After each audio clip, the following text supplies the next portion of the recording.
Y'all got it? 1 Samuel? 1 Samuel. 1 Samuel. Yeah, better. I want y'all to turn to chapter 1. 1 Samuel, chapter 1. Amen. Starting at verse 1.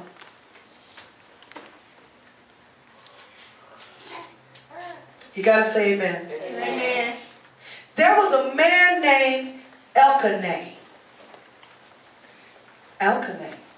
who lived in Ramah, in the hill country of Ephraim. He was the son of Jeroham and grandson of Elihu, from the family of Tuhu, and the clan of Judah. Elkanah had 2 wives, Hannah and Peninnah. Okay. Subtitle, She Ain't You. Look at your neighbor and say, she ain't you. She ain't you. Look at your other neighbor and say, he ain't you. He ain't you. Listen. Subtitle is, he ain't you. She ain't you. Amen. And so he had 2 wives, Hannah and Peninnah. Peninnah had children, while Hannah did not. Each year, Elkanah and his family would travel to Shiloh to worship and sacrifice to the Lord Almighty in the tabernacle. The priests of the Lord at the time were the 2 sons of Eli, Hophni and Phinehas. Phineas. Okay. Phineas. Phineas. His name, he wasn't no good anyway. Each of her children, okay, listen. Y'all messed me up. On the day Elkanah presented his sacrifice, he would give portions of the sacrifice to Peninnah and each of her children. But he gave Hannah a special portion because he loved her very much, even though the Lord had given her no children. But Peninnah made fun of Hannah because the Lord had closed up Hannah's womb. Year after year, it was the same. Peninnah would taunt Hannah as they went to the tabernacle. Hannah would finally be reduced to tears and would not even eat. Let me stop right there. In the biblical days, when you didn't have children, you were looked upon as almost like cursed. Amen. You were barren. If you were barren and you were not permitted to have children, you were looked upon as cursed. And so what happened was, and I'm bringing this out for a reason. What happened is that this man, number one, he had a problem. He had 2 wives. Number one, there was already a problem in itself. Amen. Amen. You play with fire, you get burnt. You can't dib and dab. You see what I'm saying? So he had 2 wives he had to try to please, but one wife was the one he favored. Listen to me real good. Sometime in our lives, in our relationships, we think, even in job situations, everything, we think because somebody else look like they got it going on. It's just a look. Amen. And so what Hannah did was she permitted this woman to torment her because she had children and she didn't. And so sometimes when a person know they can get to you, they do everything they can to get to you. So you never let them see you sweat. Amen. Amen. Because guess what? She ain't you. Amen. And so even though she had the children, she thought she had it going on. But his heart wasn't with the one with the children. His heart was with Hannah.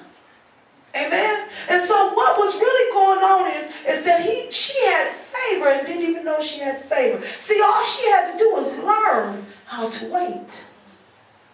Listen. So Peninnah have it like that. Penina knew all she had to do was lay down, open her legs, and have babies. And she thought that would keep them. But that ain't what'll keep them. Amen. What God joined together, let no man put asunder. What God give you, can't nobody take from you. Amen.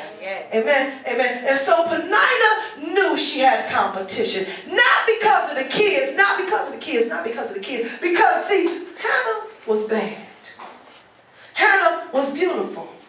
And Hannah was the apple of Elkanah's eye. Amen. So even though he had two going on, he was working with two. He was working with two. He had to share his time with two. He had to share his time with two. Amen. But it was something about Hannah that Penina couldn't touch. Amen. Let me tell you. And so let me read this. Let me finish. Because this is what you got to know. You got to know your worth. You got to know who you are. You got to know who you are.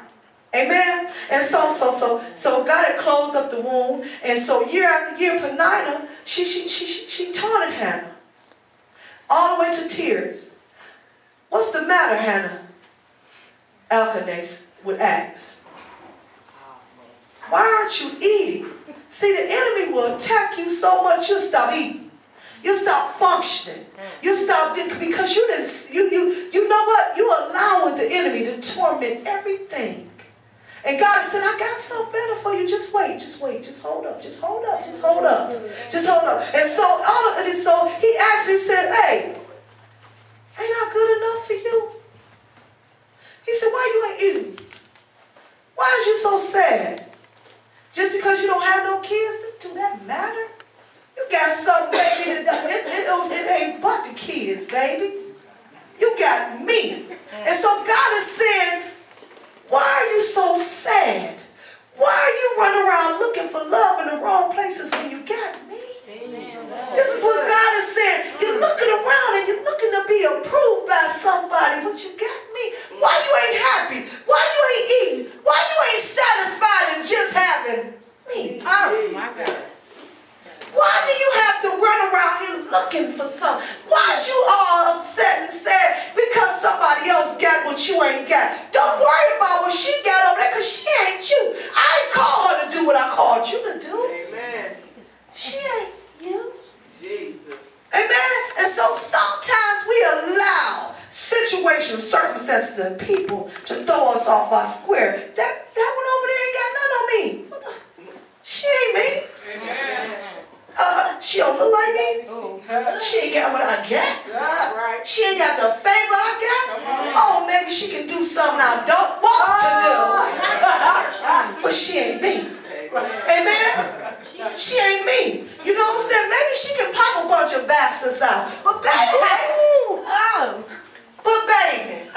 she ain't me. Amen. And so he asked her, he said, look, he said, because you can't have no kids. He said, you have me. Isn't that better than having any sons? Y'all better listen to this. Listen good. Because the enemy will taunt you, try to torment you because of certain situations and certain things you can't have right now. It ain't time yet.